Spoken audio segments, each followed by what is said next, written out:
Selamat siang, perkenalkan saya Kasonava dengan NPM 2555162. Hari ini saya akan mempresentasikan analisis politik dan hukum terhadap konstitusi Thailand pada tahun 2017. Pertama, mari kita bahas mengapa konstitusi Thailand 2017 dianggap kontroversial. Konstitusi ini lahir setelah kudeta militer pada tahun 2014 oleh NCPO yang menggulingkan pemerintah terpilih Perdana Menteri Yingluck Shinawatra. Secara formal, tujuannya adalah menciptakan stabilitas politik, pemerintahan bersih, dan menghindari praktik politik populis. Namun, secara substantif, banyak pihak melihatnya sebagai alat untuk memperkuat dominasi militer dan elit konservatif atas proses demokrasi. Untuk konteks, Thailand memiliki sejarah konstitusional yang kompleks sejak lahir monarki absolut pada tahun 1932. Negara ini telah memiliki lebih dari 20 konstitusi, seringkali diwarnai oleh kudeta, ketegangan politik, dan pertarungan antara kekuatan demokratis dengan kelompok konservatif. Oke, mari kita masuk ke hasil penelitian. Jadi, kudeta 2014 dipicu oleh ketegangan antara pemerintah sipil dan oposisi yang didukung militer. NCPO menerbitkan Interim Constitution 2014 dengan pasal 44 yang memberikan kekuasaan absolut kepada junta. Proses penyusunan konstitusi berjalan tanpa partisipasi publik, dan kritik sering dibungkam atas nama keamanan nasional. Jadi, konstitusi ini memperkenalkan sistem dua kamar, yaitu House of Representatives dengan 500 anggota dan Senate dengan 250 anggota, di mana seluruh senator ditunjuk NCPO selama 5 tahun pertama. Senator ikut memilih Perdana Menteri, memastikan dominasi militer. Lembaga independen seperti Komisi Pemilihan Umum dan Mahkamah Konstitusi sering digunakan untuk menekan oposisi. Contohnya pembubaran Future Forward Party pada 2020. Amandemen konstitusi sangat ketat, memerlukan persetujuan mayoritas dan referendum, sehingga reformasi hampir mustahil. Secara hukum, konstitusi ini memiliki kekuatan tertinggi, tetapi legitimasi prosedurnya lemah karena disusun di bawah pemerintahan militer yang membatasi kebebasan sipil. Dari sisi substantif, ketentuan-ketentuan ini melemahkan kedaulatan rakyat dan melindungi semua tindakan NCPO dari gugatan. Dari perspektif politik, konstitusi ini menciptakan sistem semi-authoritarian di mana pemerintahan sipil beroperasi di bawah bayang-bayang militer. Pemilu 2019, meskipun demokratis, menguntungkan kelompok pro-militer berkat dukungan Senat. Mahkamah Konstitusi sering mengeluarkan putusan politik untuk mendukung pemerintah. Dampaknya terhadap demokrasi sangat signifikan, yaitu kebebasan berpendapat dibatasi oleh undang-undang yang mengkriminalisasi kritik terhadap monarki dan militer.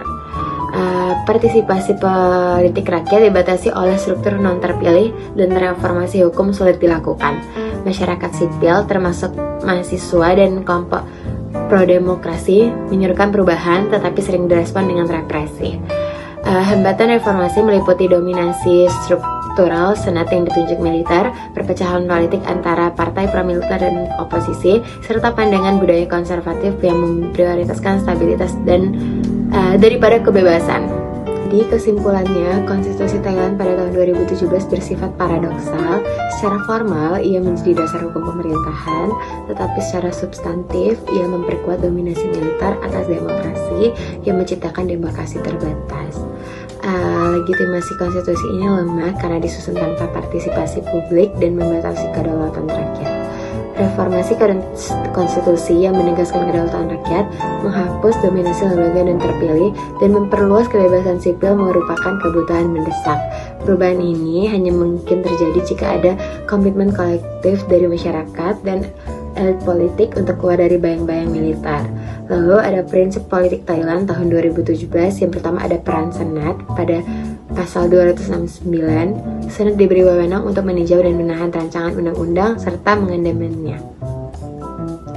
Lalu ada sistem pemilihan campuran. Sistem pemilihan menggunakan metode alokasi campuran untuk memberikan representasi kepada partai kecil dan mengurangi dominasi partai besar. Yang kedua ada lembaga independen. Lembaga independen seperti Mahkamah Konstitusi dan Komisi Pemilihan Umum berperan dalam mengawasi proses politik. Yang ketiga ada hak dan kebebasan pada pasal 4. Lalu ada kesetaraan di hadapan hukum pada pasal 27. Lalu ada hak dan kebebasan individu Dan terakhir ada perlindungan umum pada pasal 25. Jadi ada poin-poin utama Konstitusi 2017. Yang pertama ada bentuk pemerintahan. Konstitusi ini menetapkan bentuk pemerintahan monarki konstitusional dengan raja sebagai bentuk kepala negara. Yang kedua ada kedaulatan. Kedaulatan berada di tangan rakyat dengan supremasi hukum dan perlindungan hak serta kebebasan warga negara. Yang ketiga ada kekuasaan militer. Konstitusi ini sering dikritik karena memperkuat kekuasaan pejabat militer dan mereka yang tidak dipilih melalui pemilu. Yang keempat ada peran Mahkamah Konstitusi. Mahkamah Konstitusi ini memiliki wewenang untuk menguasai tindakan inkonstitusional dan tindakan makar. Konstitusi ini mengurangi integritas pemilu melalui penggunaan undang-undang dan Mahkamah Konstitusi untuk menekankan oposisi seperti pembubaran Move Forward Party pada Agustus 2024 atas alasan pengkhianatan terhadap kerajaan. Lalu reformasi publik konstitusi pada tahun 2017 diratifikasi melalui referendum pasca kudeta, dirancang untuk stabilitas tetapi dikritik sebagai instrumen untuk mengikis demokrasi. Dan masa depan konstitusi ini yaitu militer dan elit konservatif tetap kuat. Jadi sebagai penutup, konstitusi Thailand 2017 menunjukkan paradoks antara hukum dan kekuasaan dengan dominasi militer yang masih kuat. Reformasi diperlukan untuk memperkuat demokrasi. Sekian presentasi dari saya. Terima kasih.